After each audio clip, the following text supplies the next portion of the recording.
Bien, vamos a hacer ahora el problema número 9 y el problema número 12. Ambos son muy similares. Recuerden, orden de similitud. ¿Por qué son similares? Porque en ambos me preguntan cuántas personas hay como mínimo. Para esto debemos recordar que a uno lo pueden llamar de muchas formas. Me pueden llamar hermano, me pueden llamar papá, me pueden llamar primo, sobrino, tío, dependiendo del caso. De eso trata la mínima cantidad de personas. En una reunión familiar se encuentran dos padres, dos hijos, un abuelo y un nieto. Para ello, lo que debo hacer es comenzar por el de mayor jerarquía. Comencemos por el abuelo. Lógicamente, no puede haber un abuelo si es que no hay un nieto. Y en medio, un padre. Eso es lo mínimo que puede haber. Entonces hablemos de dos padres. Si hablamos de dos padres, tenemos uno aquí y el abuelo también puede ser padre. De hecho, es un padre. Dos hijos. El padre es un hijo y el nieto también es un hijo. Tenemos dos hijos. Un abuelo, ahí está. Un nieto, ahí está. ¿Cuántas personas como mínimo tenemos? 3 personas. Muy bien, la alternativa A sería la alternativa correcta. En el problema número 12, los esposos Castillo tienen 5 hijas. Esposo, esposa, 5 hijas. Bueno, ahí están las 5 hijas, las colocamos rápidamente. Y mencionan que cada una tiene un hermano. Bueno, simplemente colocar un hermano al final. Cada una tiene un hermano, ¿cierto? Cada una tiene un hermano, no habría ningún problema. ¿Cuántas personas como mínimo hay en la familia? Tenemos 2, 4, 6, 8 personas como mínimo. La alternativa B sería la alternativa correcta. En el problema número 13, básicamente tenemos que analizar. Hay 3 condiciones que he resumido en la parte derecha que deben justamente coincidir con los datos que yo tengo en el cuadro. El problema indica que uno siempre miente, uno siempre dice la verdad y uno miente una vez. Podemos asumir que es Abel quien siempre dice la verdad. Por lo tanto, estas respuestas vienen a ser como una especie de claves, las cuales todos deben cumplir. Sí, no, sí. Como uno siempre dice la verdad, recuerden, uno siempre miente, el que miente va a tener estas respuestas totalmente contrarias. ¿Quién es esa persona? Ya coincide. Contrario, contrario, contrario. Por lo tanto, Darío es el que miente siempre. Recuerden, esto es como una clave de respuestas, porque Abel siempre dice la verdad. Finalmente, la última condición es que hay uno que miente una vez. En este caso, veamos, el que queda Julio tiene que mentir una vez. Dice la verdad, y aquí miente una vez. Por lo tanto, hemos encontrado que quien miente siempre es Darío. Darío es el que miente siempre. Ahora, ustedes se preguntarán, ¿y por qué no comenzamos al revés? Es decir, Darío que dice la verdad y Abel el que miente. Vas a encontrar que si lo haces de esa manera, Julio mentiría 2 veces y no una vez como la condición exige. Vamos con el siguiente. En el número 14 tenemos que el tercer y último día de un mes fueron sábado y jueves respectivamente. El tercero fue sábado y el último fue jueves. El tercero sábado, ahí está. Por lo tanto retrocedemos. Sería 2, sería 1. Y el último día, jueves. Veamos, 1 más 7, 8, 15, 22, 29. Quiere decir que 29 es el último día. Para que eso se cumpla, el único mes probable es el mes de febrero. Es un año bisiesto, 29 días. Ahora estamos hablando, ¿qué día fue el 8 de marzo? Si este es febrero, aquí comienza marzo. El 1 de marzo caería viernes. El 8 de marzo serían 7 días después. También sería viernes. Por lo tanto, la alternativa correcta sería la alternativa E, viernes. En el problema número 15 por su extensión te aconsejo tener la práctica de CEPU o en todo caso tener también una copia de la misma para poder trabajar juntos. ¿Bien? Entonces, tenemos a 6 personas sentadas alrededor de una mesa circular y nos preguntan quién tiene discrepancias con Carlos. Nos dan los nombres, nos dan las profesiones. Tenemos 5 datos. Vamos a comenzar entonces con el primero. Bien, mencionan que el biólogo que tiene discrepancias con Carlos, ubicamos al biólogo por acá, puede ser en cualquier otro lugar, pero lo ubicamos acá. El biólogo que tiene discrepancias con Carlos, o sea, tiene problemas con Carlos. Y si tú te das cuenta, es justamente lo que me está preguntando: ¿quién tiene discrepancias con Carlos? Es el biólogo. Quien sea el biólogo es precisamente la respuesta que estamos buscando. El biólogo tiene discrepancias con Carlos. Carlos no se puede sentar al lado del biólogo, tendría que estar necesariamente aquí, en todo caso acá en la parte de abajo.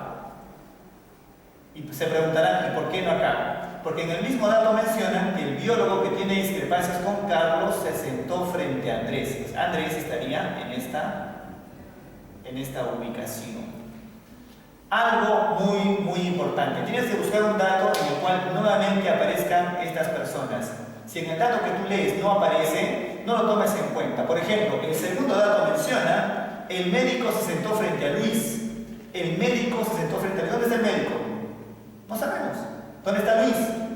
Tampoco. Tendríamos que especular.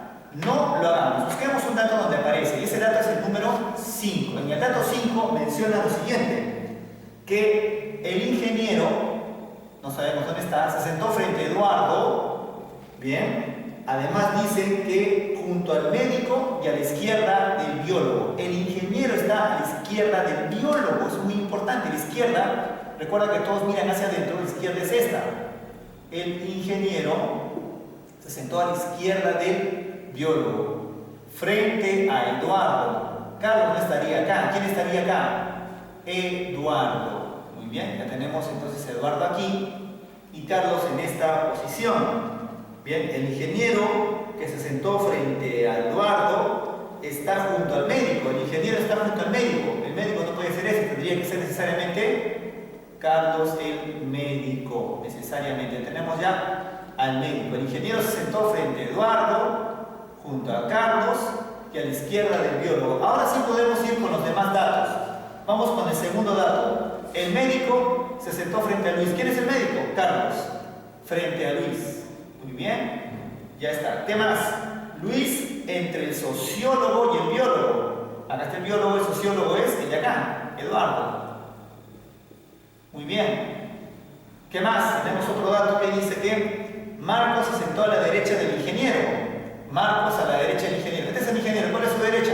La de acá. Por lo tanto, hemos encontrado la respuesta que estábamos buscando. Porque recuerden que quien tiene discrepancias con Carlos es el biólogo. O sea, Marcos es el que tiene discrepancias con Carlos.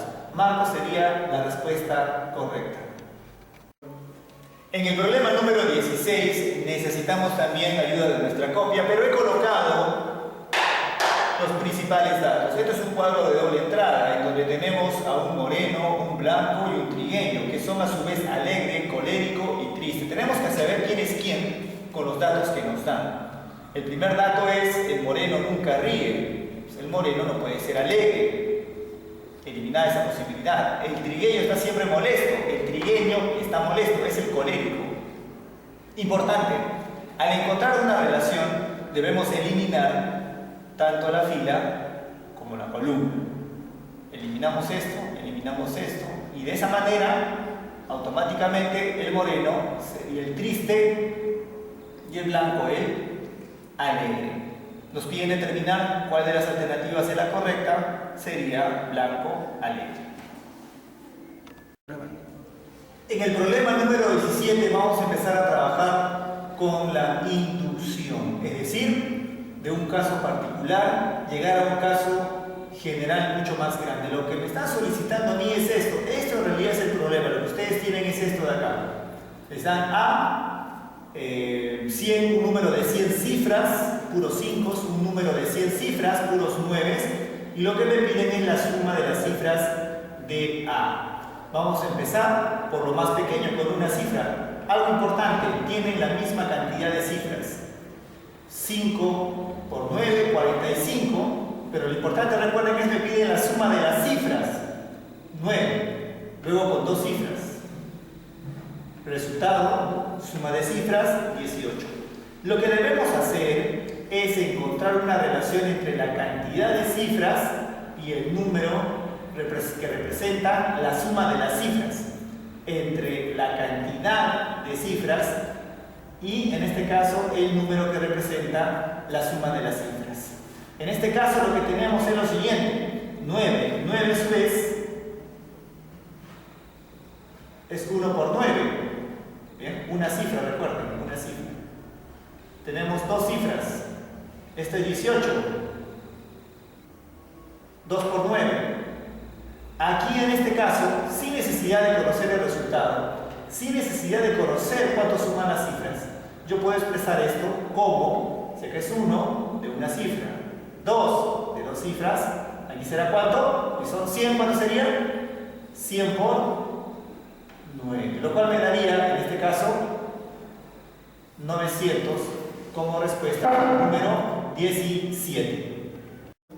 En el problema número 18 ocurre lo mismo, debemos trabajar con la inducción. El problema nuevamente es el que está aquí presente. Tenemos A, un número con dos n cifras, otro número con n cifras que se repiten, y me piden encontrar la suma de las cifras de A. Para ello comenzamos con un caso particular, los números más pequeños, pero guardando la siguiente relación, que aquí tenemos 2n y aquí n, siempre el doble de las cifras. Por lo tanto, aquí es dos cifras y aquí una cifra. 11 menos 2, 9, raíz cuadrada 3. 1111 menos 22, 1089, raíz cuadrada 33. Y la suma de las cifras sería 3. Yo puedo expresarlo como 1 por 3. Sería 6. Puedo expresarlo como 2 por 3. Y finalmente aquí, ¿se dan cuenta? Una cifra, dos cifras. ¿Cuántas cifras son? N cifras. Sería entonces ¿cuánto? N por 3. Por lo tanto, la suma de las cifras de toda esta operación no sería otra cosa que N por 3 o 3N, la respuesta B. Pasamos directamente al número 20, debido a que es muy similar al número 18.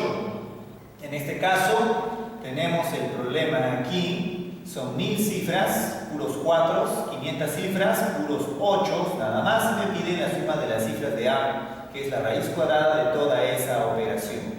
Bien, al igual que los anteriores, comenzamos por los casos más pequeños. Importante, la cantidad de cifras es el doble aquí, ¿no? Eso es importantísimo. 44 menos 8, 36, raíz cuadrada 6. Igual, el doble de cifras, raíz cuadrada 66. La suma de las cifras sería 1 por 6. En este caso sería 2 por 6. En este caso, sin importar el resultado, podemos deducir, de acuerdo a la cantidad de cifras, una cifra, dos cifras. A ver cuántas cifras son, 500 cifras. ¿Cuánto sería acá? Así es, 500 por 6, lo cual me daría ¿cuánto? 3000. La alternativa B sería la alternativa correcta. Finalmente, el número 19. Nos piden simplificar toda esta expresión. Esto no es por inducción. Básicamente lo que tienen que hacer acá es buscar algunas potencias, o en todo caso factorizar.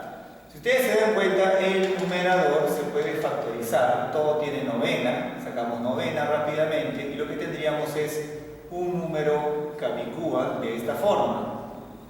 Bien, que casualmente es el número que tenemos en la parte de abajo. Si restamos, obtenemos precisamente ese número, ¿no? Con lo cual, fácilmente el resultado lo podemos obtener, ya que se van a simplificar y la raíz cuadrada de 9 es 3, la alternativa B.